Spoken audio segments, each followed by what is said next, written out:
আজ আমি আপনাদের জন্য নিয়ে এসেছি চন্দননগরের সেই বিখ্যাত জলভরা সন্দেশ। কি নামটা শুনেই আপনাদের মুখে জল আসছে তো? এখানেই শেষ নয়, আরও একটা আছে, নলেন গুড়ের নরম পাকের মাখা সন্দেশ। আর সবথেকে বড় কথা, আজকে দেখাবো ছাঁচের মাধ্যমে, আবার ছাঁচ ছাড়াও কিভাবে জলভরা সন্দেশ বানাতে হয়। আর সবথেকে যেটা বড় জিনিস, যেটা হচ্ছে নরম পাকের সন্দেশ দিয়ে কিভাবে আপনারা কড়া পাকে রূপান্তরিত করবেন। সম্পূর্ণই কারিগরি প্রসেসের মাধ্যমে সহজভাবে দেখাবো, যেটা একবার দেখলেই আপনারা খুব সহজে বাড়িতে বানিয়েও নিতে পারবেন। তাহলে চলুন দেখে নেওয়া যাক আজকে রেসিপিটা আমি কিভাবে বানাই। প্রথমে আমি ছানাটা তৈরি করব। তার জন্য আমি এখানে 1.5 লিটারের মতো দুধ নিয়েছি, গরুর দুধ। এই দুধটাকে আমি জাস্ট একবারই ফুটিয়েছি, ফুটিয়ে নামিয়ে দিলাম। নামিয়ে 1 মিনিটের মতো একটু জাস্ট হালকাভাবে ঠান্ডা করে নেব। তারপরেই কিন্তু ছানা কাটানোর জন্য এখানে আপনারা ভিনিগার, লেবুর রস বা টক দই যে কোনো দিয়ে ছানাটা কাটাতে পারেন। আমি এখানে ল্যাক্টো ক্যালসিয়াম যে পাউডার পাওয়া যায় মেডিকেল শপ থেকে পাবেন, এটা আমি নিয়েছি। এটা দিয়ে ছানা কিন্তু খুব সুন্দর হয় আর ধুতেও লাগে না। এখানে আমি ওই গরম দুধের মধ্যে প্রথমে আমি 1 চামচের মতো ল্যাক্টো ক্যালসিয়াম পাউডার এইভাবে দিয়ে 30 সেকেন্ডের মতো একটু নেড়ে দিয়েছি। নাড়ার পর দেখতে পেলাম ছানাটা কিন্তু এখানে কাটতে শুরু হয়ে গেছে। তারপরে আমি আরও 1 চামচের মতো এখানে এই পাউডারটা দিলাম, দিয়ে আরও 30 সেকেন্ড নেড়ে দিয়ে আমি দেখতে পাচ্ছি যে এখানে দেখুন ছানাটা একদম সম্পূর্ণ কেটে গেছে। আর ছানা আর জল কিন্তু এখানে আলাদা হয়ে গেছে। এটা কিন্তু ল্যাক্টো ক্যালসিয়াম পাউডারটা দেওয়ার পর আপনারা 1 থেকে 1.5 মিনিট একটু ওয়েট করবেন, তাহলে কিন্তু ছানাটা কেটে যাবে সম্পূর্ণভাবে। এবারে ছানাটাকে ঠান্ডা করে নেওয়ার জন্য আমি একটু জলে বসিয়ে সম্পূর্ণ ঠান্ডা করবেন। সন্দেশ তৈরি করার জন্য এটা কিন্তু সবথেকে গুরুত্বপূর্ণ, গরম ছানাতে করতে যাবেন না। এবারে এই ছানাটিকে সম্পূর্ণ ঠান্ডা করে নেওয়ার পর একটা সুতির গামছাতে এইভাবে ছেঁকে নিচ্ছি। এখানে ছানা ঠান্ডা করে নিলে কী হবে, ছানার মধ্যে যে এক্সেস ফ্যাটটা থাকে সেটা কিন্তু সম্পূর্ণ ধরে থাকবে, আর কোয়ালিটিও ভালো হবে। আর ছানাটা একদম সন্দেশ তৈরি করার সময় দানাও হবে না। আর দানা না হওয়ার জন্য আরও প্রসেস আছে, সেগুলো দেখতে থাকুন আমি কিভাবে বলছি। এখানে আমি ছানাটাকে যেহেতু ঠান্ডা হয়ে গেছে, এটাকে জাক করতে হবে বা এক্সেস জলটাকে ঝরাতে হবে। তার জন্য আমি ওপরে একটা প্লেট দিয়ে কিছু ভারী জিনিস জাস্ট চাপিয়ে দিলাম, দিয়ে 5 থেকে 10 মিনিট ওয়েট করবেন। দেখবেন সম্পূর্ণ জলটা কিন্তু ঝরে গেছে। একবার নাপিয়ে দেখবেন, যদি মনে হয় যে জলটা ঝরেনি, আরও একই প্রসেসে আপনারা এটাকে ভারী জিনিস চাপিয়ে রেখে দেবেন। দেখবেন এর সম্পূর্ণ জলটা কিন্তু ঝরে গেছে। এখানে সন্দেশ তৈরির জন্য ছানাটাকে কিন্তু একটু শুকনো করে জাক করে নিতে হবে, মাথায় রাখবেন। এবারে দেখবেন এই গামছাটাকে এইভাবে মোড়া দিলেই আপনারা দেখতে পাবেন যে জলটা কিন্তু ফোঁটায় ফোঁটায় পড়তে পড়তে একদম বন্ধ হয়ে যাচ্ছে। তার মানে দেখতে পাচ্ছেন যে ছানার মধ্যে আর কোনো এক্সেস জল নেই।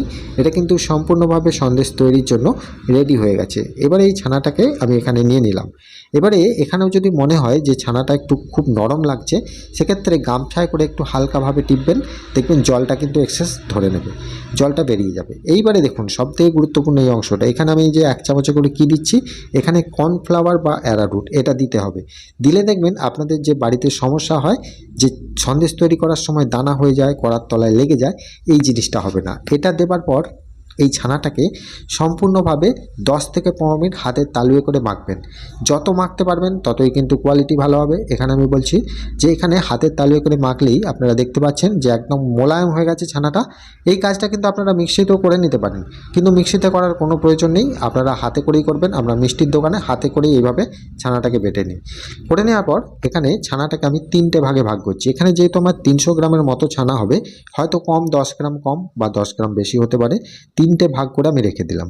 এবারে দেখুন যেহেতু আমি এখানে নলেন গুড়ের সন্দেশ বানাবো, সেজন্য আমি এখানে নলেন গুড়ের পাটালি নিয়েছি। দেখতেই পাচ্ছেন খেজুর গুড়ের পাটালি, তবে এই পাটালির জায়গায় আপনারা চিনি দিতে পারেন। আমি এখানে গুড় দেবো।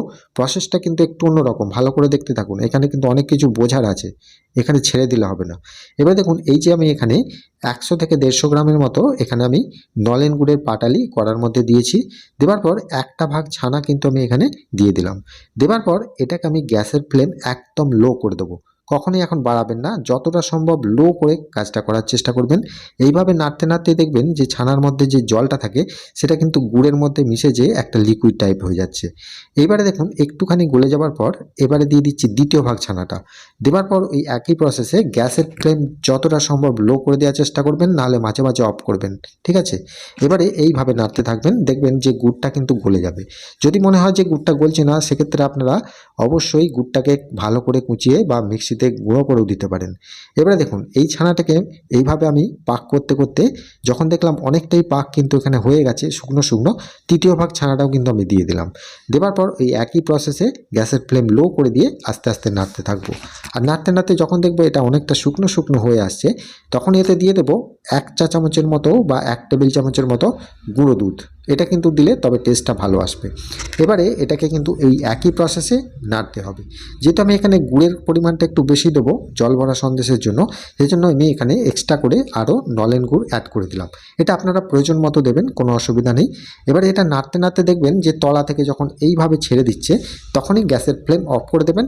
দেওয়ার পর এটাকে কড়ার মধ্যে এইভাবে খুন্তি করে একটু নাড়ানাড়ি করবেন বা বীজ দেবেন। এটা করলে কী হবে, যে সন্দেশের মধ্যে যদি কোনো দানা থেকেও থাকে সেটাও কিন্তু সফট হয়ে যাবে।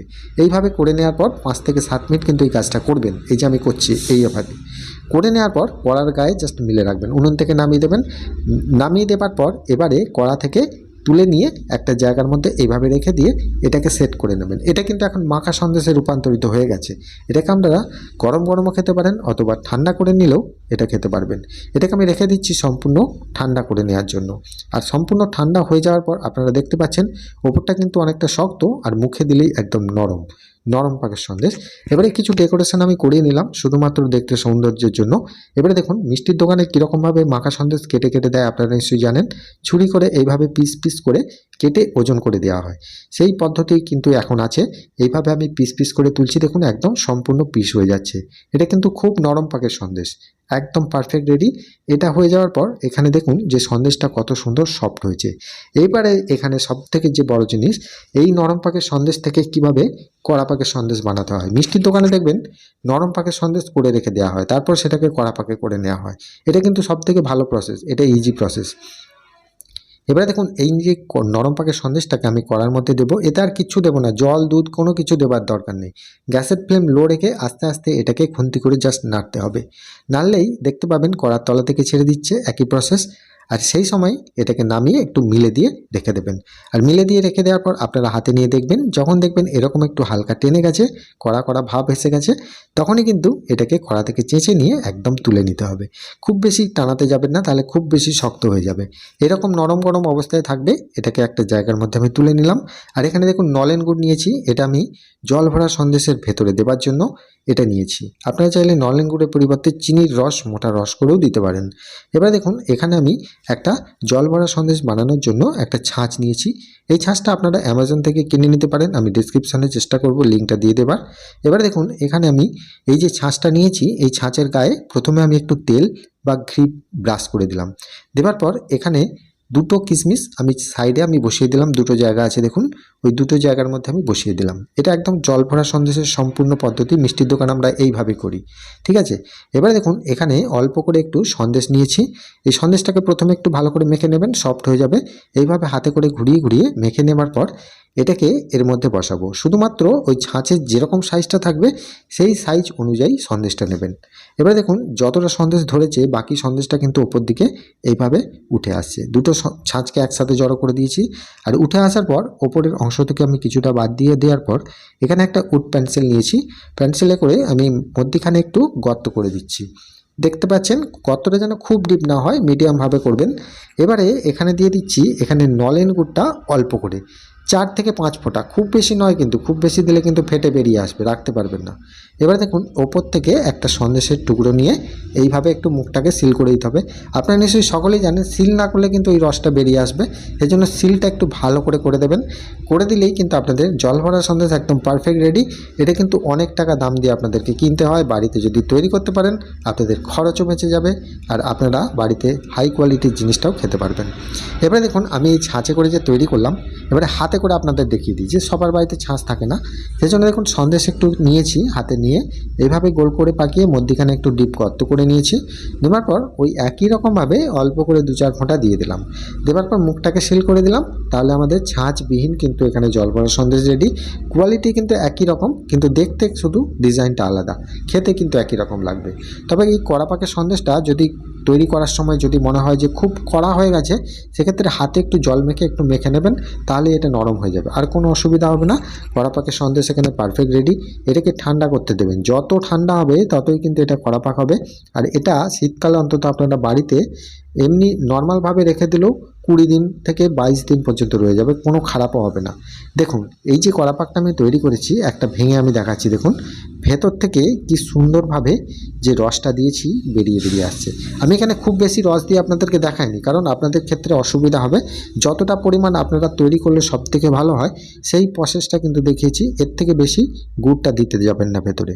দেখুন একদম পারফেক্ট রেডি, একদম কড়া পাকের সন্দেশ। আশা করি নিশ্চয়ই দেখে বুঝতে পারছেন যে এই রেসিপিটা বানাতে আপনাদের নিশ্চয়ই কোনো সমস্যাও হবে না আর অসুবিধাও হবে না। আমি যে সমস্ত টিপসগুলো ভিডিওর মধ্যে দিয়ে রেখেছি সেগুলো অবশ্যই দেখে যদি ফলো করে বাড়িতে করেন, নিশ্চয়ই আপনাদের কোনো সমস্যা আর হবে না, আমি আপনাদেরকে কথা দিচ্ছি। তো বন্ধুরা, আজকের এই রেসিপিটা আপনাদের কেমন লাগলো সেটা আমাকে প্রত্যেকবারের মতো কমেন্টে জানাতে অবশ্যই ভুলবেন না। আর চ্যানেলে যারা নতুন দেখছেন তারা যদি ফেসবুক থেকে দেখেন তাহলে একটা ফলো করে রাখবেন, আর ইউটিউব থেকে দেখলে একটা সাবস্ক্রাইব করে রাখবেন। ভালো থাকবেন, সুস্থ থাকবেন, নমস্কার।